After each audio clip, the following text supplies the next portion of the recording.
Hey Taurus, Sun, Moon, Rising, and Venus. This is your general tarot reading for the month of October, which includes a bonus message from Spirit. Because this is a general reading, it may not resonate with everyone in the Taurus collective.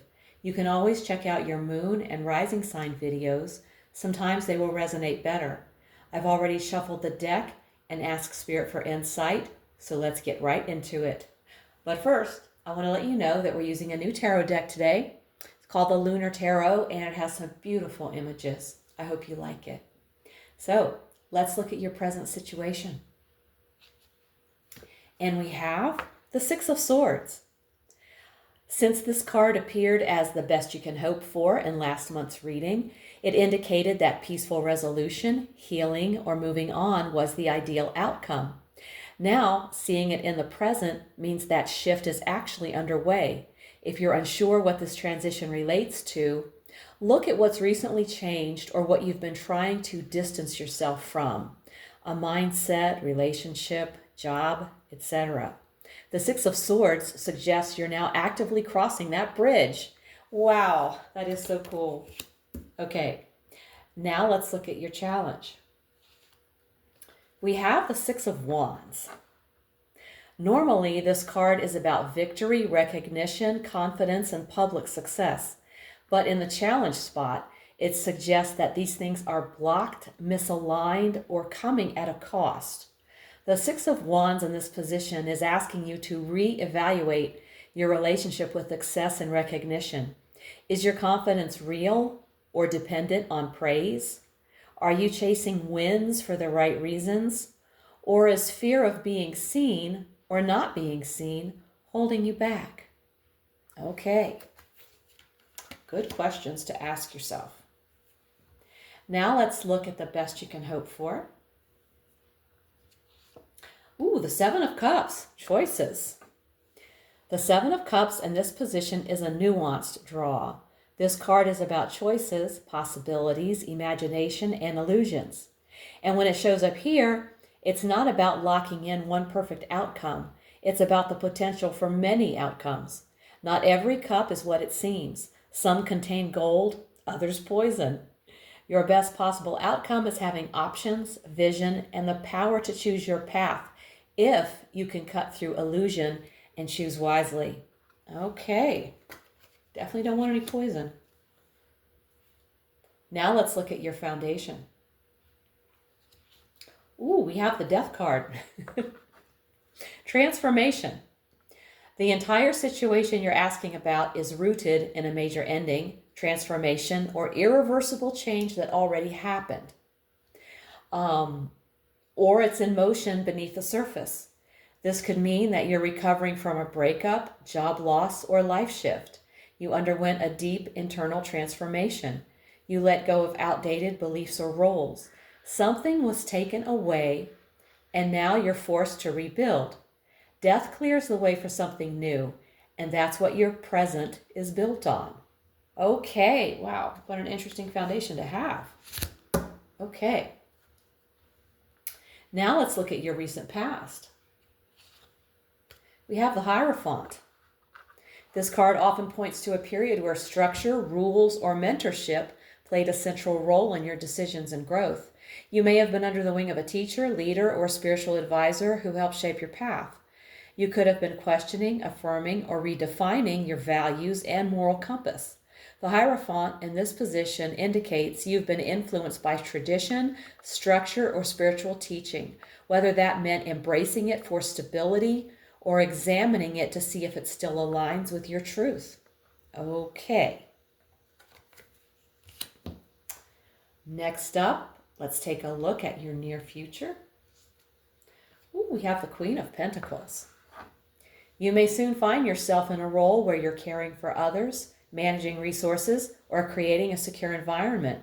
This could be you stepping into that energy or someone with these qualities entering your life. The near future may bring an increase in financial security, a more comfortable home life, or progress in managing work-life balance. The Queen of Pentacles signals a period of grounded prosperity, stability, and care. You'll likely be focused on nurturing both your material security and the people or projects that matter most to you. Well, that sounds very nice. Now let's take a look at you. Ooh, you have the Page of Wands energy. The Page of Wands is eager, daring, and experimental. You may be stepping into a phase of taking more creative or emotional risks. A new idea, path, project, or identity is calling your name, and you're leaning in, even if you're not sure where it leads. Right now, you are the fire starter, curious, open, ready to explore. You don't need all the answers, just the courage to follow what lights you up. I think that's exciting, following what lights you up. Okay. Next up, your environment. Let's see what surrounds you. Oh, the Ten of Cups. Aries had this card in this position as well. That's interesting. Your environment may be emotionally supportive, family, friends, a partner, or community that wants peace, happiness, and unity. Even if things aren't perfect, the energy around you is open to emotional connection and long-term fulfillment. You're in an environment that supports emotional growth, connection, and lasting happiness, or one that's encouraging you to pursue that. Whether it's love, family, or community, this card in the environment spot is a green light for deep emotional bonds. Well, that sounds like a lovely environment. Excellent. Okay, next up, your hopes and fears. We have the World. You want something to come full circle, to achieve a goal, finish a chapter, or feel whole. But that same ending can bring fear. What happens when it's over? Will it be enough? What comes next? Part of you is afraid of what finishing something might cost. The World in this spot reveals both your desire to arrive and your fear of what happens once you do. Okay. Now we've arrived at the outcome. We have the Queen of Swords. This is a card of mental mastery with emotional experience behind it. You, or someone involved, will come out of the situation wiser, more discerning, and emotionally clear-headed.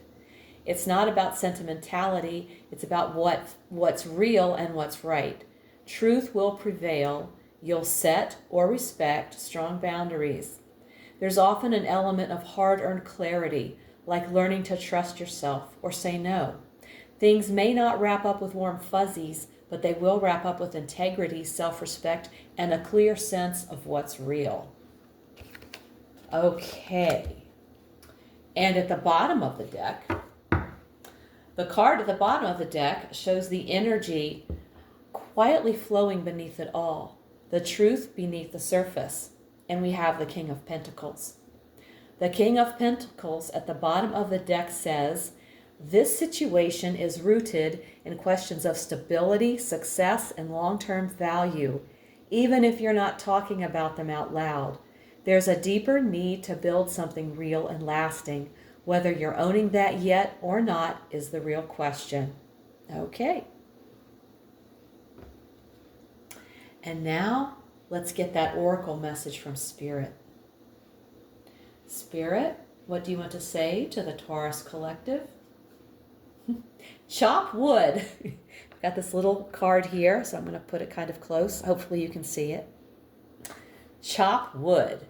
This oracle message reminds you that big breakthroughs come through small, consistent actions. Whether in love, career, or personal growth, the focus now should be on the mundane, present moment tasks that keep your energy clear and grounded. That's where transformation starts. The relationship message is, don't overthink it. Just show up. Everyday moments, sharing a laugh, doing the dishes, holding hands, are the relationship right now. A prosperity message. Forget the leap. Focus on the next small step. Handle your business, stay humble, and trust that Spirit is working behind the scenes. There's also a protection message. If you've been stuck in dreamland, it's time to act. Pick one task, do it. The big dream starts with movement, not just imagination. Thank you, Spirit. Very, very interesting card. Okay, Taurus, you're crossing into calmer waters, but not without letting go of outdated stories and attachments. You're learning to ground your creative spark with the Page of Wands in tangible, steady action, the Queen of Pentacles. This month isn't about flash, it's about real progress, wise choices, and emotional clarity. With the world in your hopes and fears, and the Queen of Swords as the outcome, October is about completing a cycle with truth and integrity. You're not chasing approval anymore. You're building something that lasts. And Spirit's message, handle the basics. Trust the process. The miracles will follow. If this reading hit home, give it a like, subscribe, and let me know in the comments how it's showing up in your life. Liking and commenting helps YouTube place my videos in front of more viewers. If you want a personal reading, all the info's below. Also, check out my weekly Oracle readings posted each Sunday for extra insight. Thank you so much for tuning in. Take care, and I'll see you in the next one.